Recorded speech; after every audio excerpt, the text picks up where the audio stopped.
Life is a marathon, but each day is a sprint.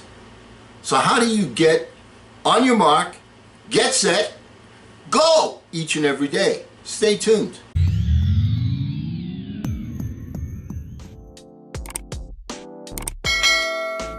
Hello again, everyone. I'm Eli's dad with Project Eli, where we educate, lead, and inspire.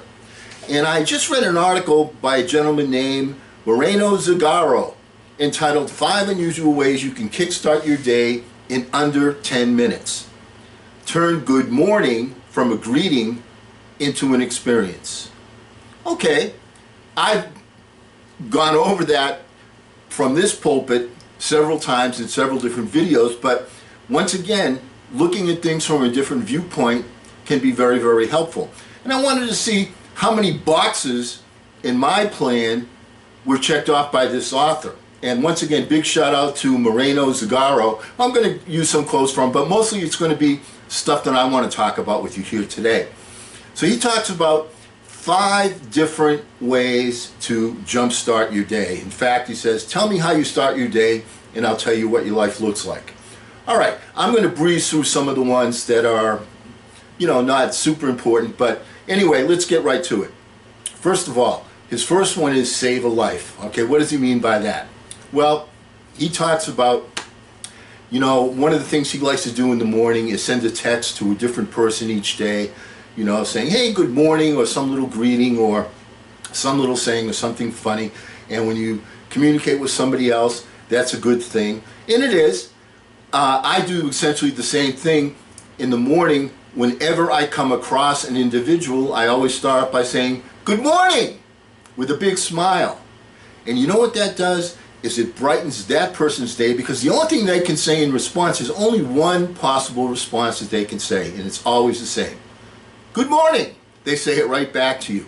So it brightens up their day. You give them a smile. They'll give you a smile and say good morning. That's a good start.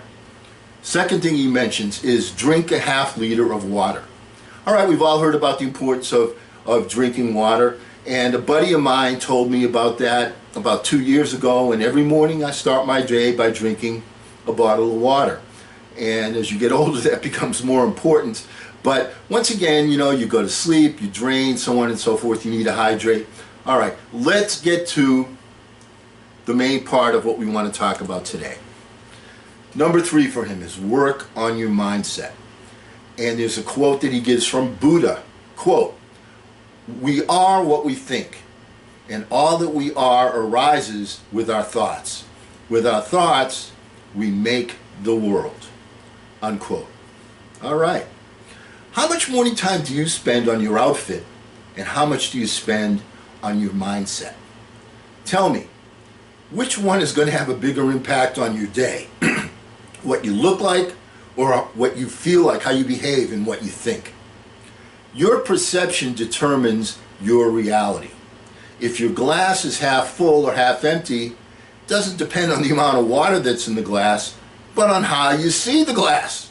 You can literally change your world and your life by changing your thought patterns and your belief. I talk to you religiously about setting aside 10 to 15 minutes every day to have quiet thinking time. I'm going to go over some of the things that you do in your quiet thinking time, some of it now and some of it a little bit later. For right now, here's what I want to talk to you about. The first thing you do is you got to visualize your goal. You got to see it happening. You got to see yourself accomplishing it. Your burning desire. I'm not talking about every little thing in your life. I'm talking about your one major purpose at that time, that burning desire that you possess. See it, feel it, smell it, taste it, touch it. See yourself doing it. See that it's accomplished. That is a key thing. And the thing that I really like about this article is it gives you a formula, and I love this formula. Here's the formula.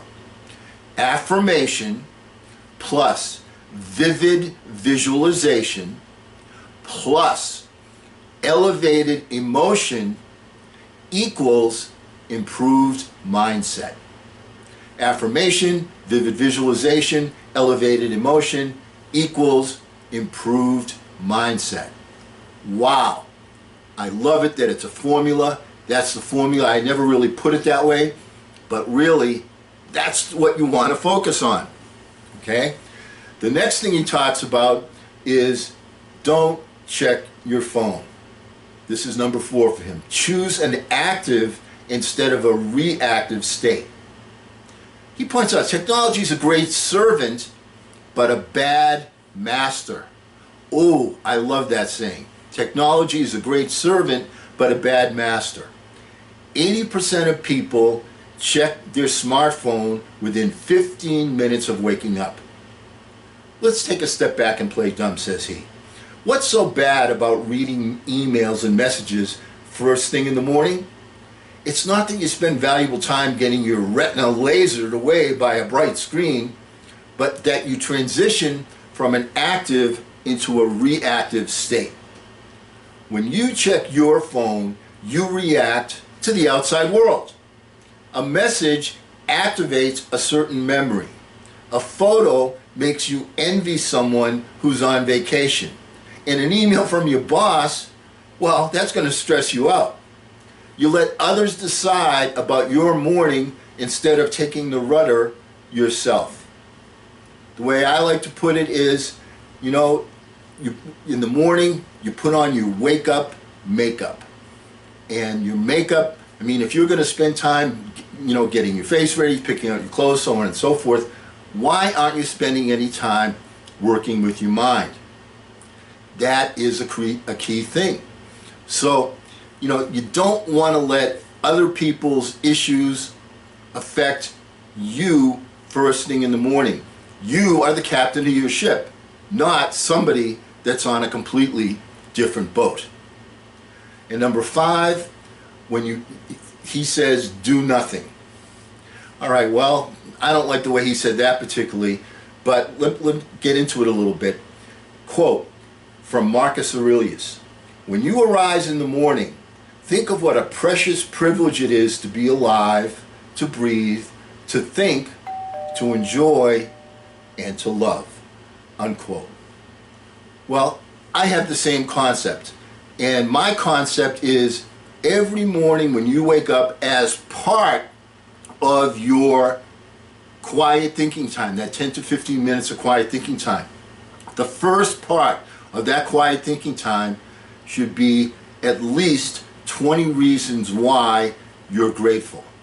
There's my son, there's my job, there's my health insurance, there's my health, there's my income. All the different things that you feel grateful for.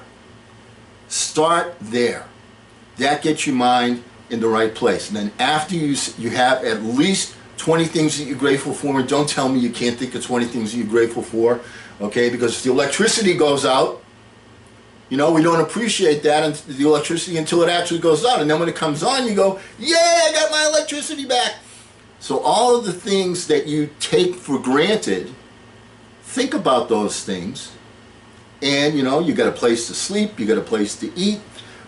All of those different elements of your life, don't pass over them. This isn't Passover, all right? What this is a time to realize to be grateful. And then after you have that grateful portion of your quiet thinking time, then get right into visualizing your individual burning desire.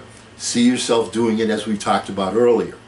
So those are the 5 things that this author talks about, and I want to focus on the fact that you've got to have that quiet thinking time, and in that quiet thinking time, make sure that you spend some time being grateful, being thankful, get your mind straight, visualize your objective, and then once you get out there into the world, start off by saying good morning to everybody with a big smile. And you know what? They will reciprocate back, and then your day will continue to roll on. And you will start the race known as life on a good note. And because we're never going to end a meeting on a philosophical note, why don't you get out there and charge? I'm Eli's dad.